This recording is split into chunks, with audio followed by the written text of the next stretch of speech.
여러분 반갑습니다. 오늘 영상 예배 녹화를 위해서 또 새벽에 나오신 우리 장로님들께 감사를 드리고, 또 오늘 이제 11시에 실시간으로 또 댁에서 가정에서 영상 예배로 참여하는 모든 분들께 감사를 드리고 또 환영을 합니다. 다른 형태의 예배이지만 또 이 예배를 통해서 하나님께 영광이 되고 또 우리 모두에게는 은혜가 되는 그런 복된 시간이 되기를 바랍니다. 우리 옆에 계신 분들한테 그렇게 인사합시다. 예배 잘 드립시다. 은혜 많이 받읍시다. 이제 우리 주학에 맞추어서 묵상기도 드림으로 8월 마지막 주일 예배를 하나님께 올려드리겠습니다.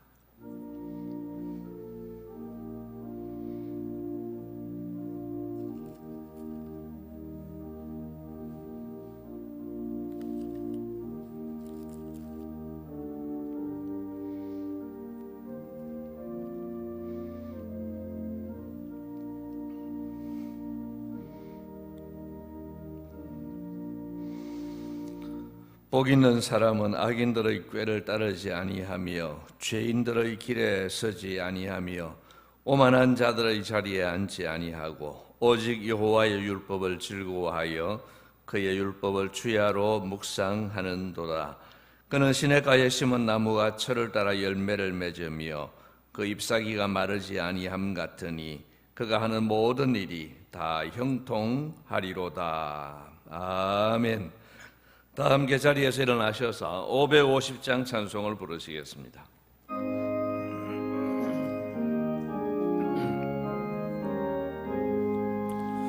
시온의 영광이 빛나는 아침, 어둡던 이 땅이 밝아오네.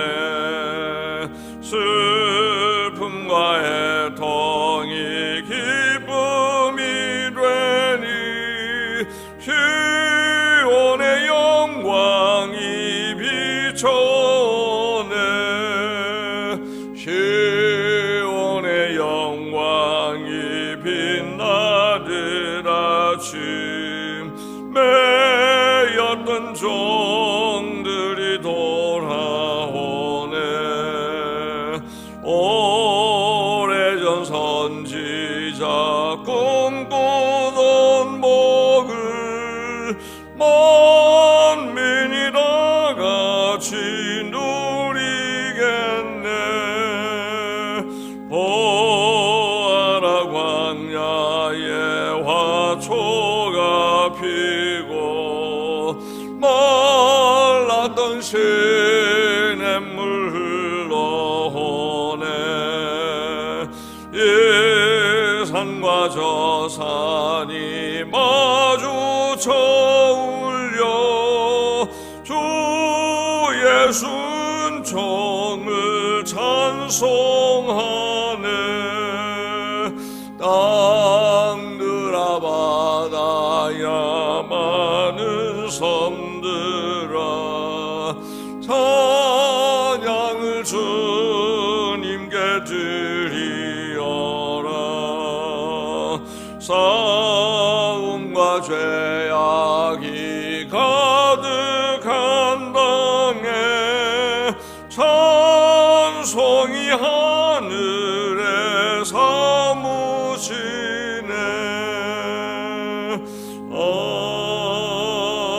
아멘. 사도신경으로 우리의 신앙을 고백하겠습니다. 나는 전능하신 아버지 하나님 천지의 창조주를 믿습니다. 나는 그의 유일하신 아들 우리 주 예수 그리스도를 믿습니다.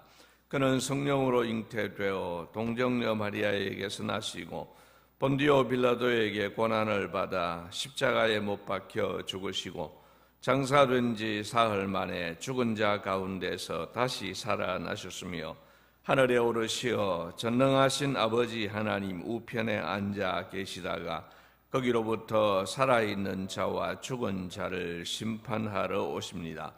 나는 성령을 믿으며 거룩한 공교회와 성도의 교제와 죄를 용서받는 것과 몸의 부활과 영생을 믿습니다. 아멘.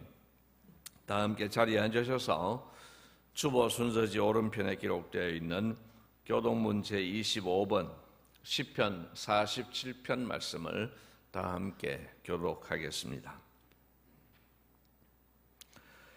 너희 만민들아 손바닥을 치고 즐거운 소리로 하나님께 외칠지어다.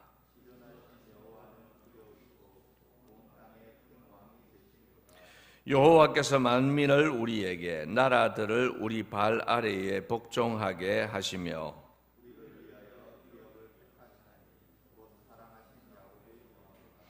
하나님께서 즐거운 함성 중에 올라가시며 여호와께서 나팔 소리 중에 올라가시도다.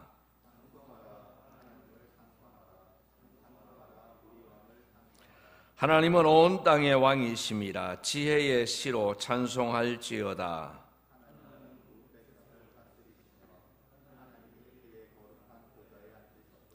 문나라의 고관들이 모임이여 아브라함의 하나님의 백성이 되도다.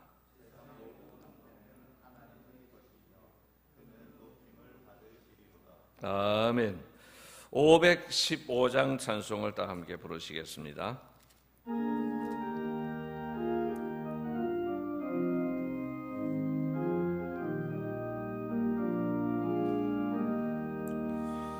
등을 들어 하늘 보라 지로운 세상 중에 곳곳마다 상한 영의 탄식 소리 들려온다.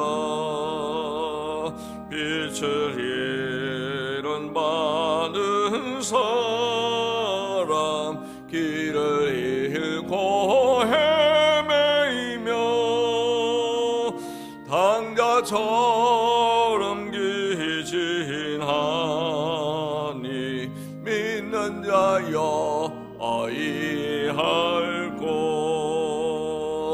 눈을 들어 하늘 보라 어두워진 세상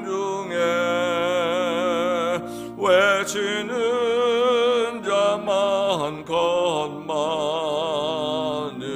생명수는 말라서라. 죄를 대속하신 주님 선한 일꾼 찾으시나. 대답하리 어디 있나. 믿는 자여 어이할꼬. 눈을 들어 하늘 보라 살아계신 주 하나님. 약한 자를 부르시어 하늘 뜻을 전하셨다. 생명수는 홀로 예수 참이여 나중이라. 주님 나를 부르신다.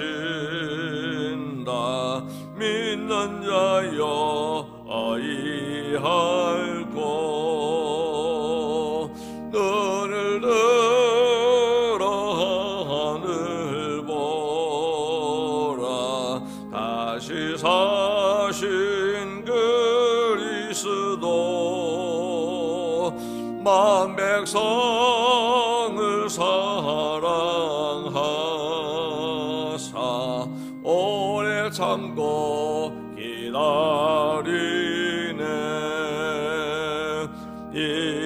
인내하신 우리 구주 어이의 심판하시는 날 고가가 임하는데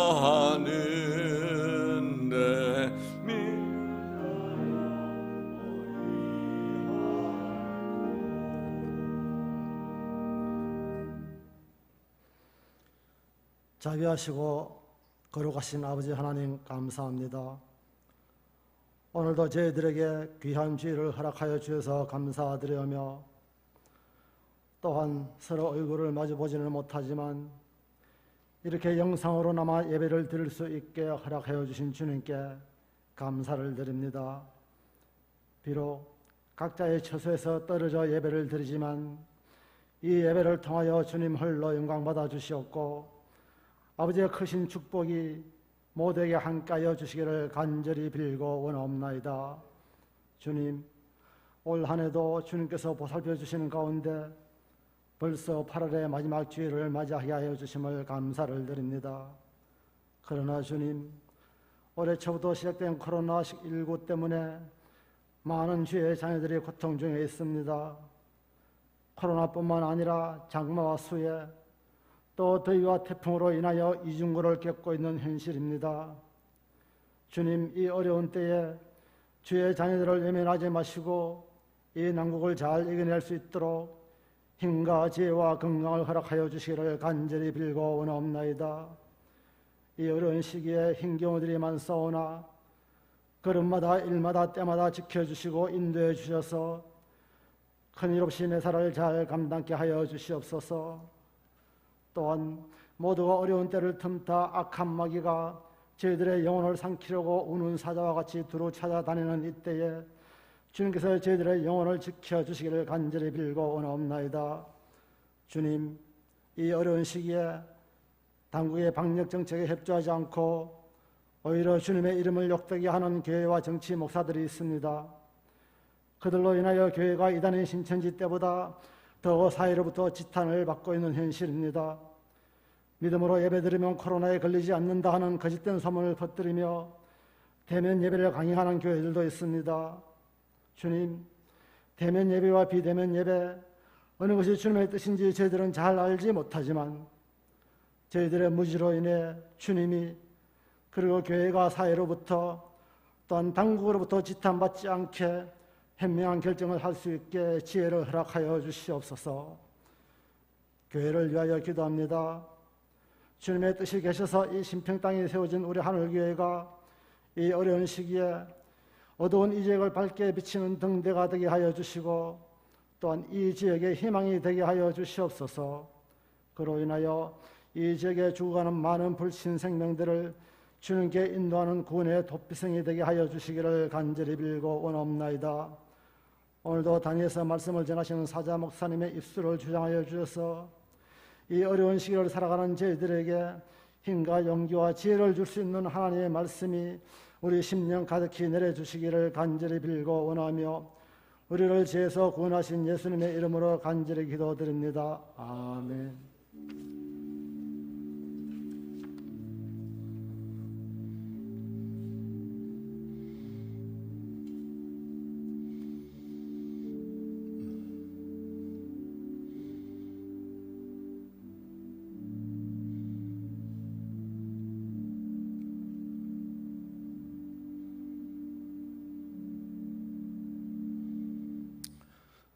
제가 오늘까지 휴가 중입니다. 이 어려운 시기에 휴가를 해서 죄송한 마음이 있습니다만은 아무튼 휴가를 하고 있고 또 그 대신에 오늘 예배 인도는 하고 이렇게 했습니다.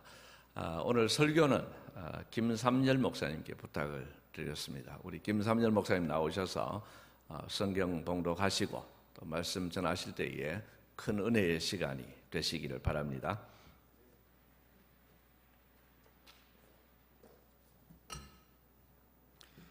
오늘 저희가 함께 나눌 말씀은 전도서 7장 1절에서 14절까지의 말씀입니다. 전도서 1장 1절에서 14절까지의 말씀입니다. 구약 성경 954면에 있습니다. 찾으신 줄 알고 제가 봉독하겠습니다. 좋은 이름이 좋은 기름보다 낫고 죽는 날이 출생하는 날보다 나으며 초상집에 가는 것이 잔치집에 가는 것보다 나으니 모든 사람의 끝이 이와 같이 됨이라. 산자는 이것을 그의 마음에 둘지어다.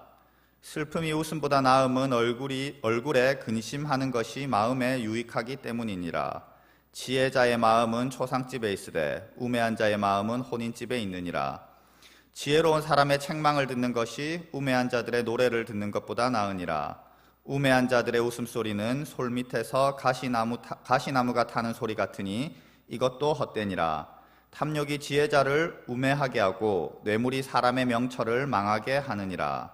일의 끝이 시작보다 낫고 참는 마음이 교만한 마음보다 나으니 급한 마음으로 노를 바라지 말라. 노는 우매한 자들의 품에 머무름이니라. 옛날이 오늘보다 나은 것이 어찌미냐 하지 말라. 이렇게 묻는 것은 지혜가 아니니라. 지혜는 유산같이 아름답고 햇빛을 보는 자에게는 유익이 되도다. 지혜의 그늘 아래에 있음은 돈의 그늘 아래에 있음과 같으나 지혜에 관한 지식이 더 유익함은 지혜가 그 지혜 있는 자를 살리기 때문이니라. 하나님께서 행하시는 일을 보라. 하나님께서 굽게 하신 것을 능히 곧게 하겠느냐. 형통한 날에는 기뻐하고 곤고한 날에는 되돌아보아라. 이 두 가지를 하나님이 병행하게 하사 사람이 그의 장래일을 능히 헤아려 알지 못하게 하셨느니라. 아멘. 오늘은 무감각한 낙관주의에 대항하여라는 제목으로 함께 말씀을 나누어 보려고 합니다.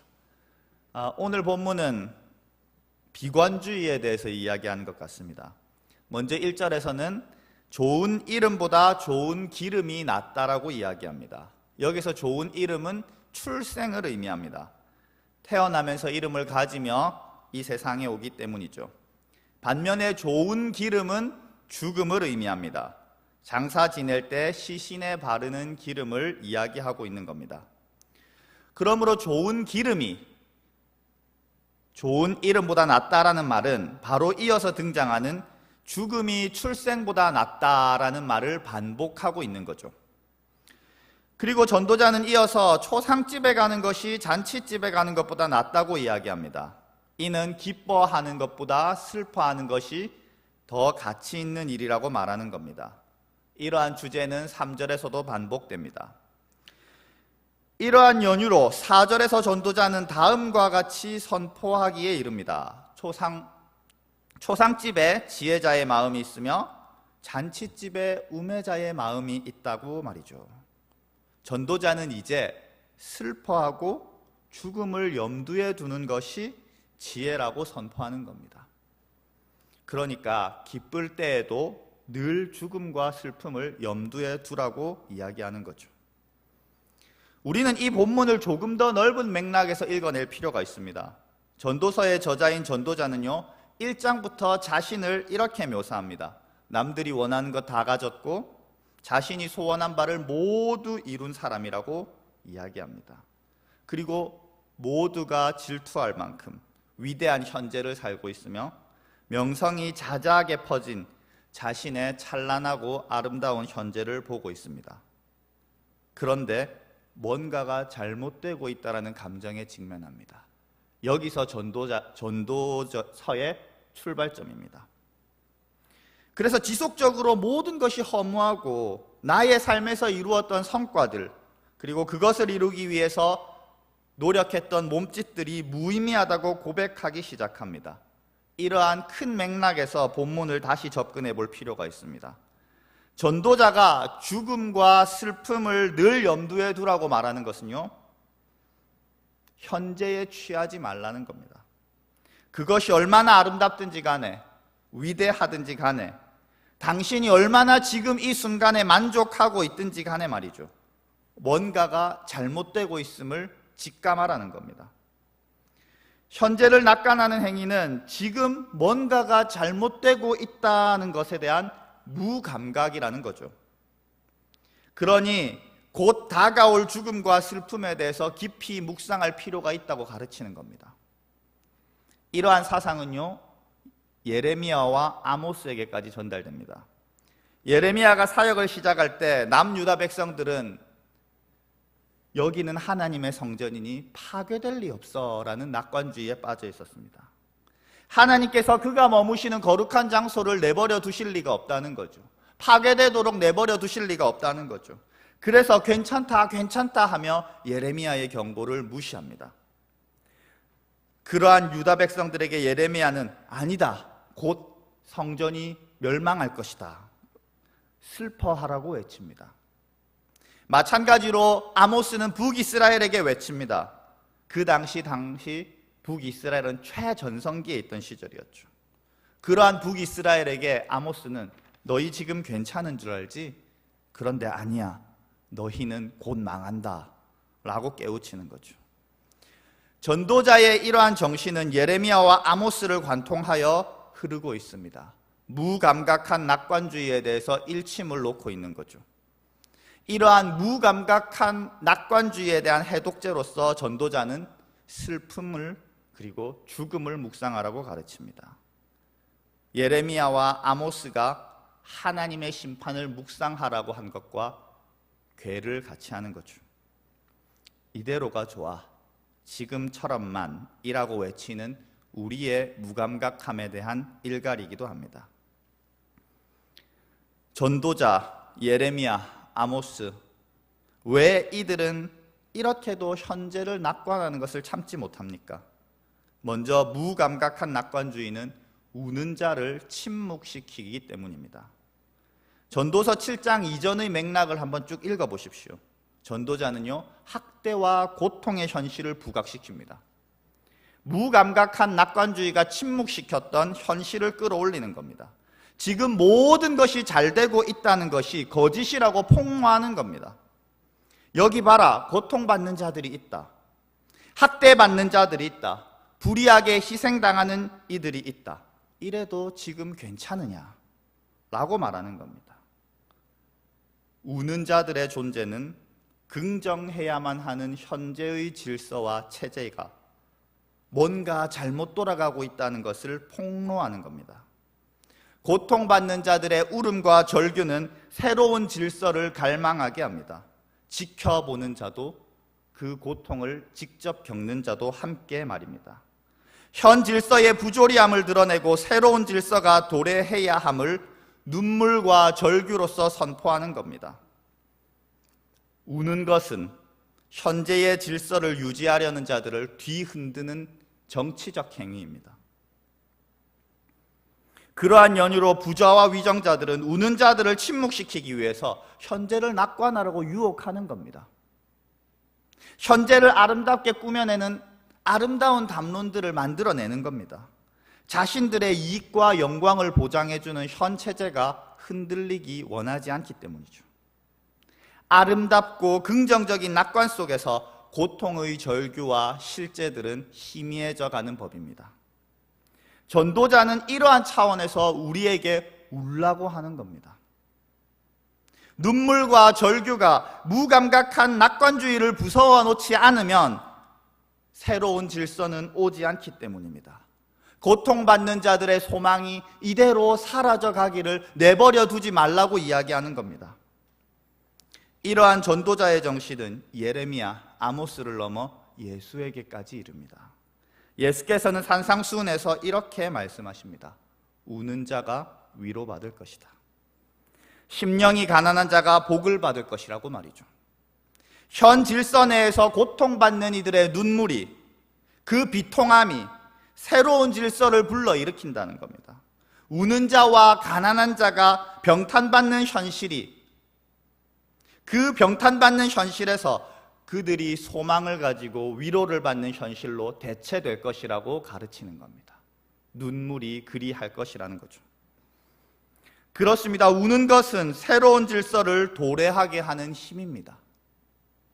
우리는 고통받는 이들의 눈물이 새로운 질서를 일으키는 것을 최근에 여러 차례 목격했습니다.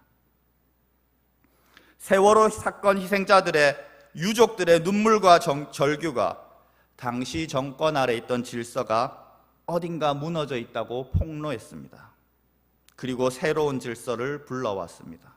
반대편으로 현 정권 아래 성폭력 피해자들의 눈물과 절규는 현재가 좋다는 이들의 무지함을 깨트리고 새로운 질서를 재촉하고 있습니다. 자영업자들의 아우성은 현 질서와 체제를 뒤흔들고 새로운 질서를 요구하고 있습니다. 여기서 우리는 14절을 함께 읽어볼 필요가 있습니다. 제가 읽어드리겠습니다. 형통한 날에는 기뻐하고 곤고한 날에는 되돌아보아라. 이 두 가지를 하나님이 병행하게 하사 사람이 그의 장래일을 능히 헤아려 알지 못하게 하셨느니라.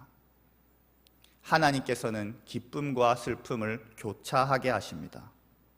여기서 우리는 무감각한 낙관주의를 무너뜨리는 하나님의 기묘하신 지혜를 발견하는 겁니다. 기쁨에만 머물러 있게 하지 않으시고 슬픔이 오게 하셔서 우리를 울게 하십니다. 그렇게 하나님 당신이 새로운 질서를 창조할 공간을 열어 가시는 겁니다. 따라서 우리가 현재의 그릇됨을 향하여 우는 것은, 절규하는 것은 하나님의 새로운 창조 역사에 동참하는 것입니다. 전도자가 죽음과 슬픔을 늘 염두에 두라고 가르치는 것은 이러한 하나님의 새로운 역사로의 초청이자 부르심입니다. 울어야 할 것들을 마땅히 울고 슬퍼함으로 말이죠. 그러나 현대인들은 울지 않습니다. 현 상황이 틀렸음을 알면서도, 부조리함을 알면서도 적당히 맞춰 사는 것에 익숙해져 버린 겁니다. 도리어 반문합니다. 울면 뭐가 바뀌냐? 세상이 알아주기는 하냐? 라고 말이죠. 아이러니하게도 아무것도 바뀌지 않을 거라는 그 비관주의가 현재에 대해서 무감각하게 만들어버린 겁니다. 어쩌면 우리의 낙관주의, 괜찮다 괜찮다라고 스스로 다독이는 것은 그 비관주의에서 나온 것일 겁니다. 우는 대신에 괜찮다고 스스로를 다독이며 마땅히 울어야 할 현실을 외면합니다. 그렇게 눈물이 사라진 무감각한 낙관주의로 살아가게 되는 거죠. 그러나 전도자는 죽음과 슬픔, 즉 삶의 부정성을 그대로 직면하고 껴안으라고 합니다. 스스로를 기만하며 무감각해지지 말고 아파하며 울자고 제안합니다. 괜찮다고 스스로 주문 걸지 말라는 겁니다. 거짓으로 즐거워하며 가식적으로 괜찮은 척하지 말라는 겁니다. 아프면 아프다고 소리치라는 겁니다. 울고 싶으면 마음껏 목 놓아 울어도 된다는 겁니다. 슬퍼할 자유를 누리라는 겁니다. 그것이 당신을 짓누르는 삶의 부조리함을 지워버릴 하나님의 새로운 질서를 촉발하는 힘이라고 가르치면서 말입니다. 뿐만 아니라 타인의 현실에 가득한 부정성에도 무감각해지지 말라고 가르칩니다. 타인의 아픔에 동조하여 울라고 합니다.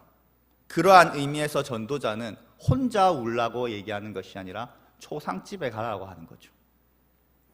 함께 울 때에 하나님은 비로소 움직이십니다.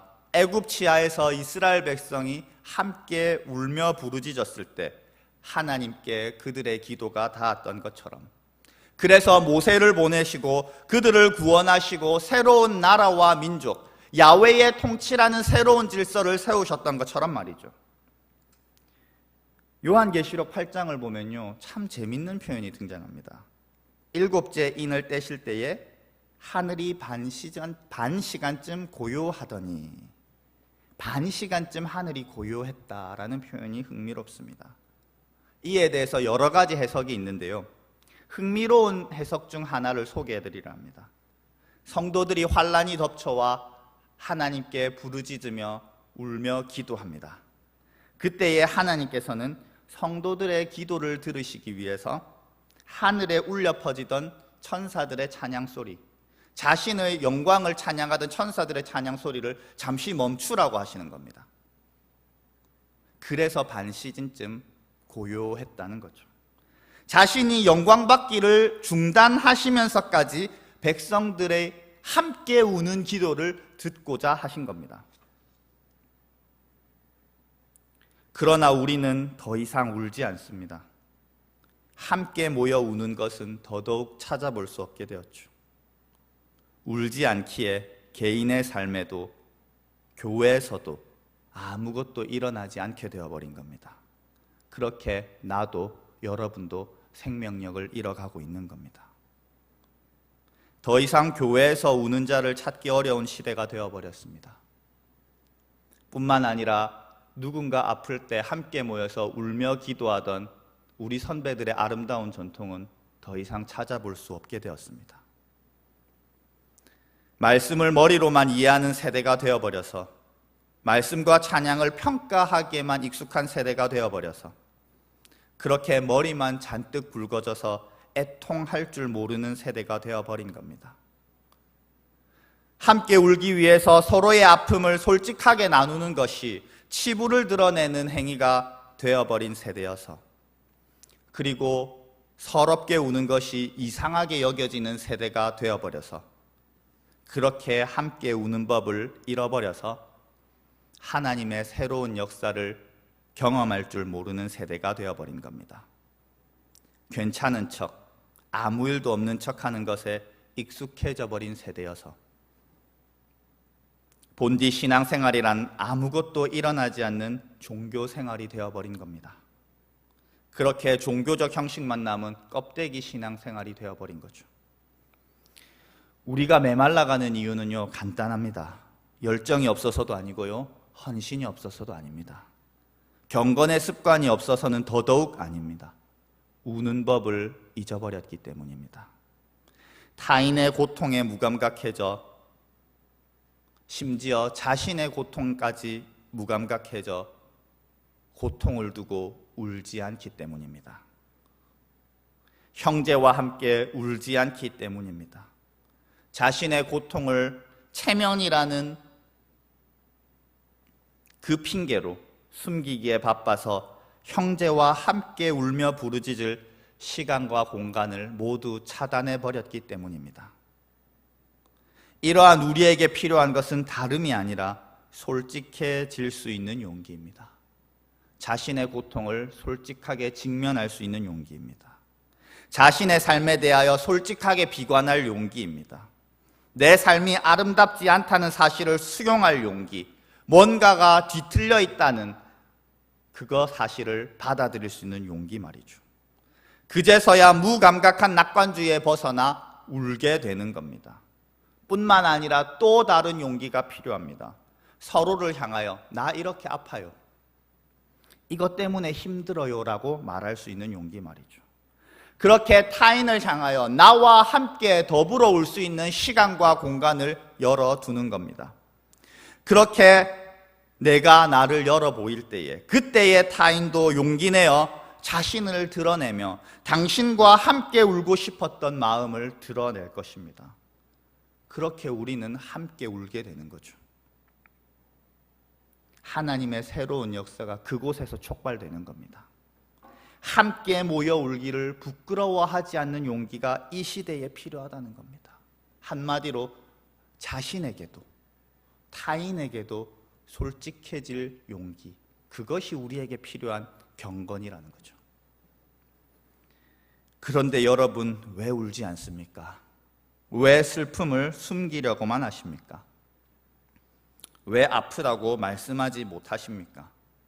왜 그렇게 죽어가려고만 하십니까? 솔직하지 못한 자들과 그 장소에서 하나님의 새로운 질서는 발견되지 않습니다. 괜찮은 척하는 사람들만 있을 뿐이죠. 여러분과 나 사이에, 그리고 여러분들과 여러분들 사이에 놓여있는 그 개인주의라는 벽 때문에, 그놈의 체면이라는 것 때문에 함께 울지 않습니다. 거짓으로 웃는 사람만 가득해질 뿐입니다. 서로에게 솔직하지 못하여 거짓으로 웃고 있는 괴물들만 가득해지는 겁니다. 교회에서도요, 세상에서도 말입니다. 그러한 곳에서는 괜찮다라는 기만적인 현실만 지속될 뿐입니다. 삶의 부정성을 부수고 새롭게 준동하는 하나님의 역사란 먼 나라의 이야기, 누군가의 간증으로밖에 들리지 않는 겁니다.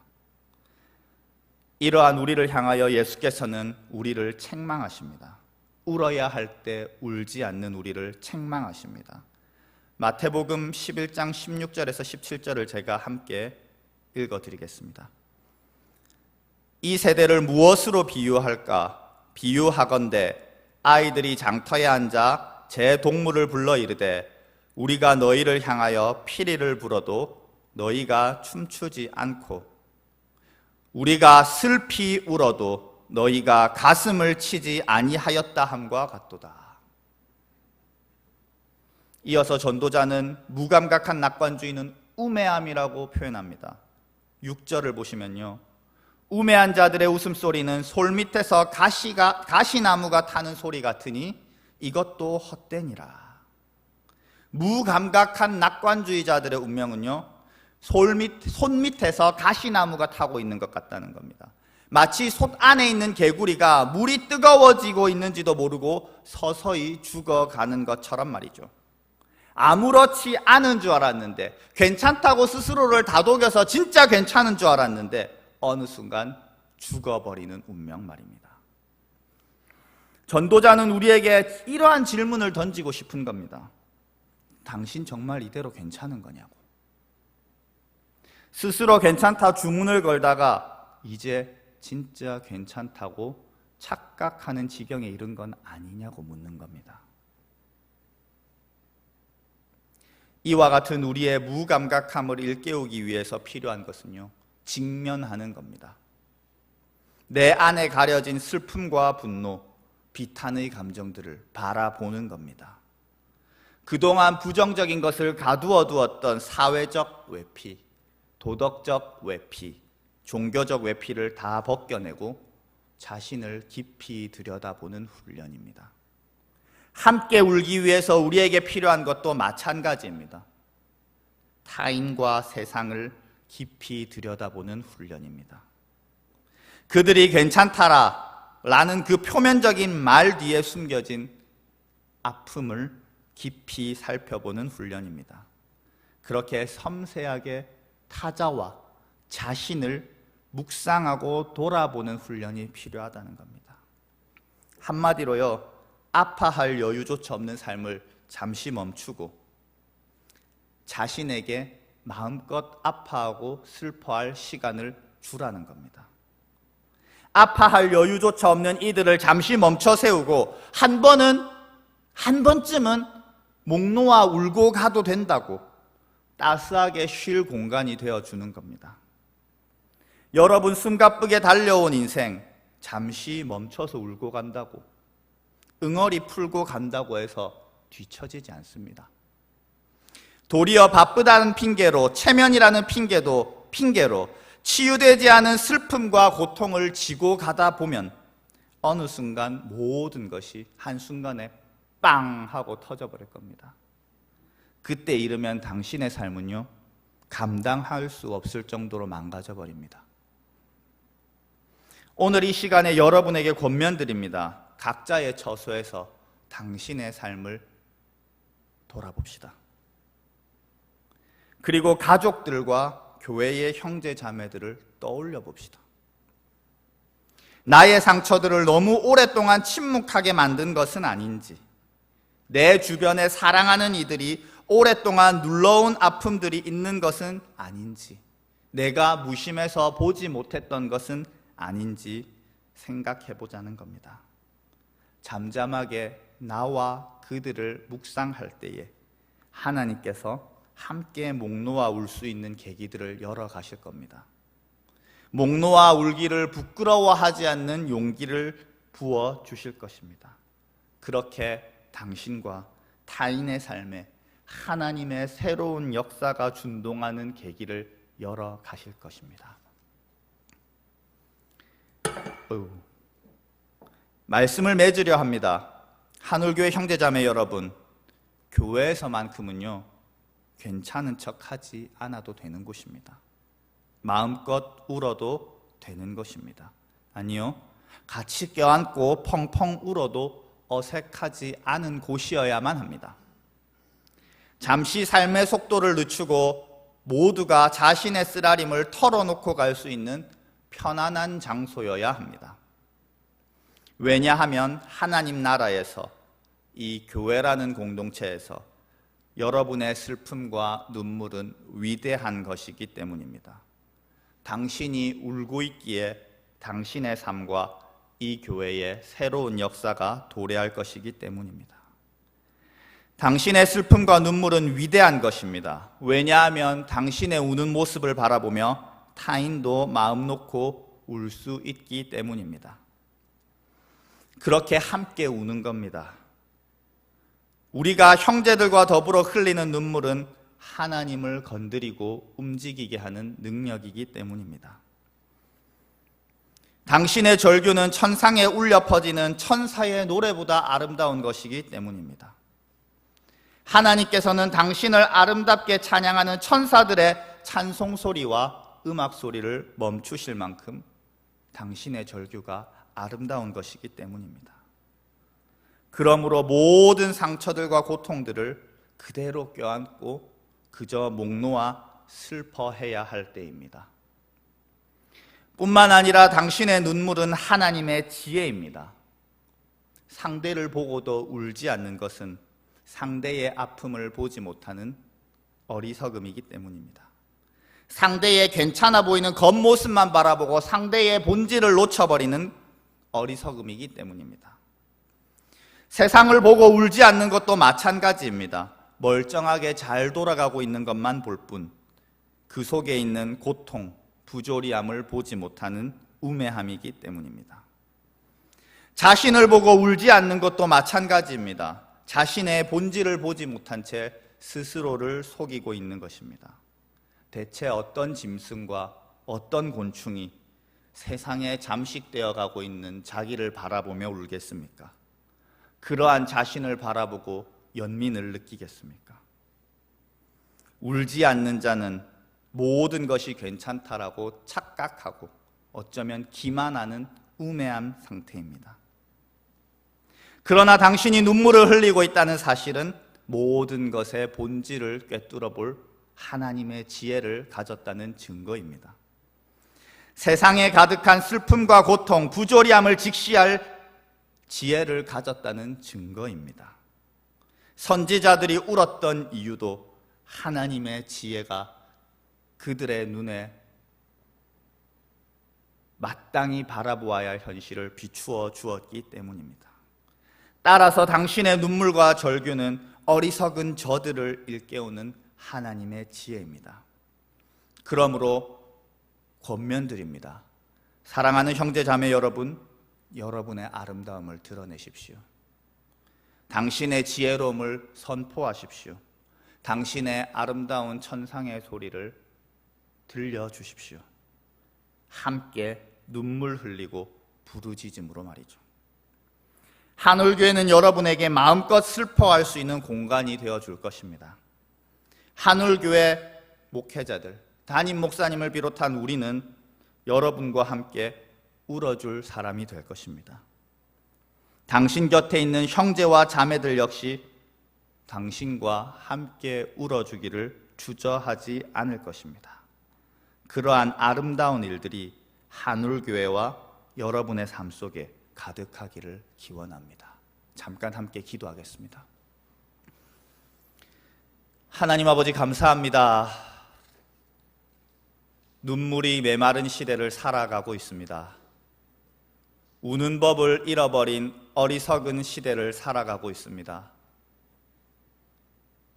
우리의 선배들의 아름다운 전통이었던 함께 모여 울며 기도하는 아름다운 광경들이 사라져 가고 있습니다. 우는 법을 잃어가는 이 세대를 긍휼히 여기시고 불쌍히 여겨 주시옵소서. 이 세상의 질고와 고통이 그들을 짓눌러 울지 못하게 합니다.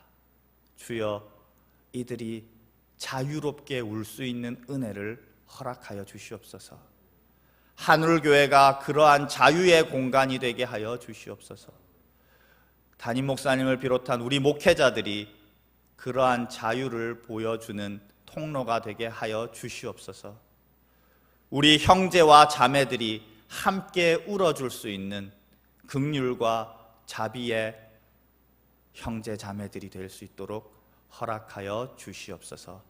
이 모든 은혜가 우리에게 임하게 해달라고 간절히 기도하며 나아가오니 주여 불쌍히 여기시고 허락하여 주시옵소서. 모든 말씀 주 예수 그리스도 이름으로 기도드렸습니다. 아멘. 목사님 나오셔서 예배 인도 계속 하시겠습니다. 귀한 말씀 대단히 감사합니다.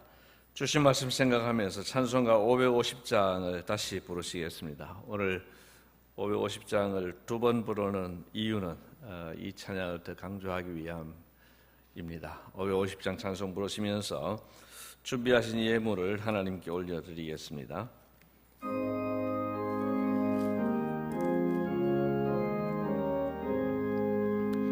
시온의 영광이 빛나는 아침, 어둡던 이 땅이 밝아오네.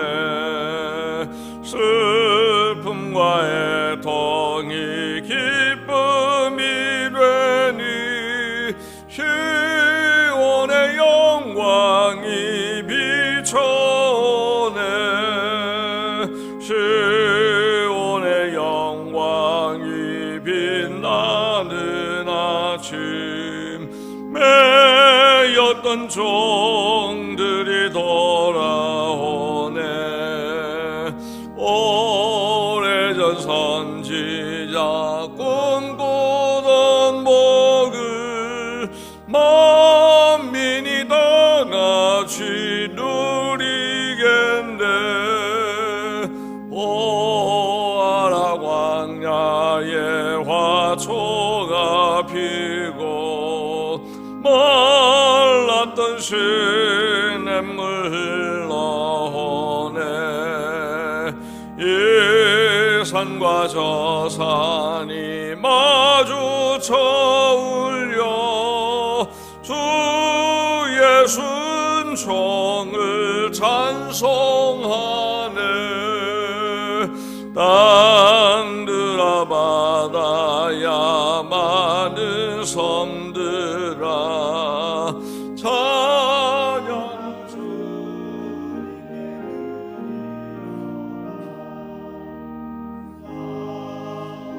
죄악이 가득한 땅에 찬송이 하늘에 사무치네.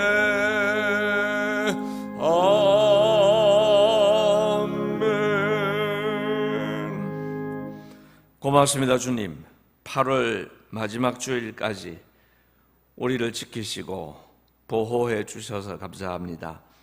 힘들고 어렵지만은 견딜 수 있는 힘을 주셔서 감당하게 해 주신 것을 감사합니다. 주님, 우리 모두에게 은혜를 베풀어 주셔서 주님께서 약속하신 대로 감당하게 하시고 또 모든 것이 합력하여 선을 이루게 하시는 하나님의 은혜를 바라보면서 주님 앞에 소망 가운데 견디게 하여 주시기를 원하옵나이다. 주님 앞에 귀한 예물을 드립니다. 이 예물을 받으시고 이 예물 속에 담겨진 많은 성도들의 그 눈물의 고백을 들으시고 하나님께서 기쁘게 받으시며 은혜 위에 은혜를 더하여 주시옵소서. 이제 이번 주간에 9월이 시작됩니다. 주님, 9월을 맞이하지만 우리에게 걱정이 많습니다. 염려거리가 많습니다. 하나님을 바라보면서 이겨내게 하시고 하나님께서 속히 우리에게 좋은 시절을 다시 회복해 해 주시기를 원하옵나이다. 무엇보다도 우리의 영이 회복되게 하시고 우리가 하나님과 더 가까워질 수 있는 그런 기회가 되게 하여 주옵소서. 가정마다 함께 하시고 기도하는 소원들마다 응답해 주시옵고 예물을 드리는 모든 성도들에게 하나님께서 복을 더하여 주시기를 간절히 소원하옵고 이 모든 말씀을 예수님 이름으로 기도드리옵나이다. 아멘. 다 함께 자리에서 일어나셔서 635장 주기도문송을 부르시겠습니다.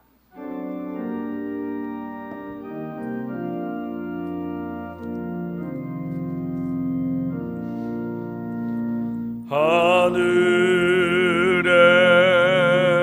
계신 아버지 이름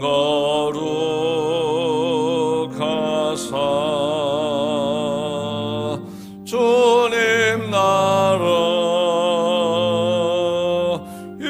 말씀하시고 뜻이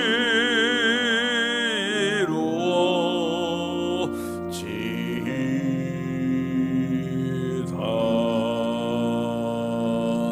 일용할 양식 주시고 우리들의 큰 죄 다 용서하옵시고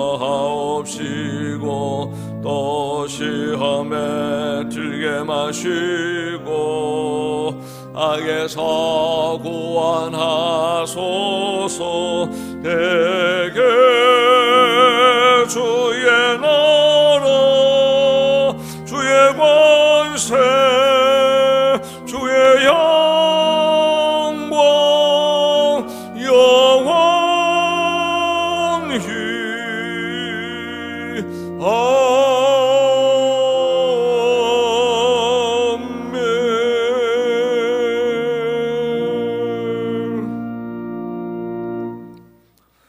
주 예수 그리스도의 크신 은혜와 하나님 아버지의 무한하신 사랑과 성령님의 교통하심이 이 자리에 모인 모든 주의 백성들 머리 위에와 이들의 가정과 생업터 위에와 주께서 피로 값주고 사신 몸된 교회 위에 영원토록 함께 있을지어다. 아멘.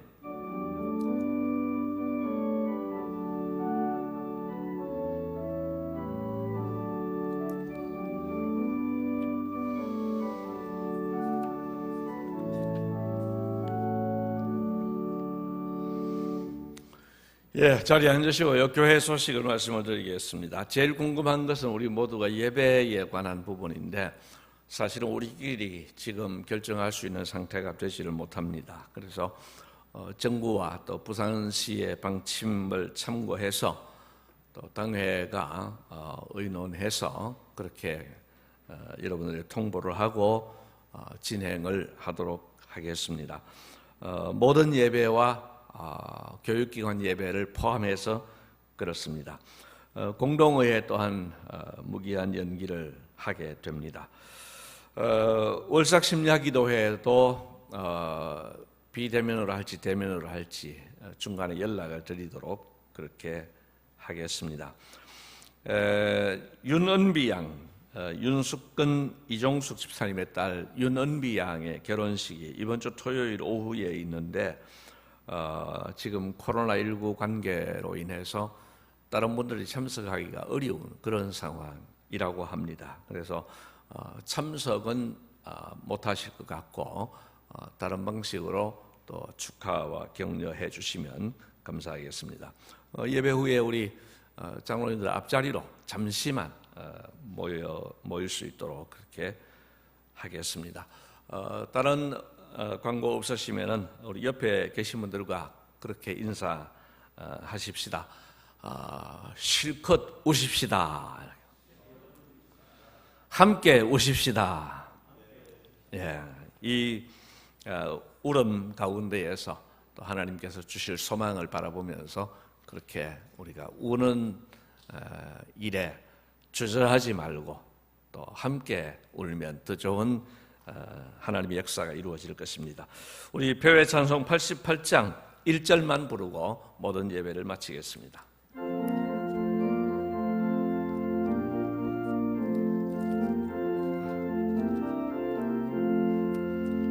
내 진정 사모하는 친구가 되시는 구주 예수님은 아름다워라.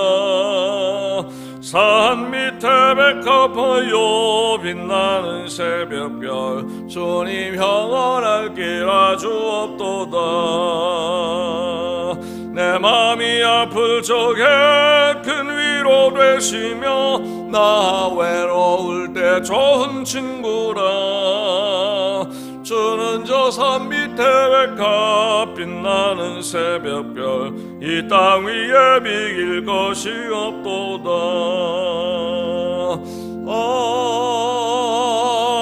아멘. 힘들지만 하나님의 은혜 가운데 승리하는 또 복된 한 주간 또 한 달이 되시기를 바랍니다. 모든 예배를 마치겠습니다.